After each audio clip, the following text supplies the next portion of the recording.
کہ بچے کی طبیعت میں شکر گزاری نہیں ہوتی، ناسمجھ ہے. بچہ احسان فراموش ہوتا ہے، ناسمجھ ہے.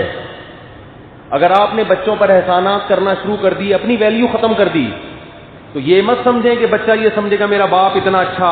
اس کی مینٹل لیول یہاں تک نہیں ہے. پھر جس دن آپ نے نہیں دیا تو وہ کہے گا میرا باپ بڑا ظالم ہے. آپ روزانہ بچے کو 100 روپے پکڑاتے ہو جیب خرچی میں، 2-4 دن تو اچھا لگے گا اس کو، اس کے بعد سمجھے گا یہ میرا حق ہے. جس دن نہیں دیے اس دن کہے گا میرا باپ ظالم ہے، مجھے میرا حق نہیں دے رہا. وہ سمجھتے ہو؟ تو میں نہیں کہہ رہا کہ سختیاں کرنا شروع کر دیں، پیٹنا شروع کر دیں.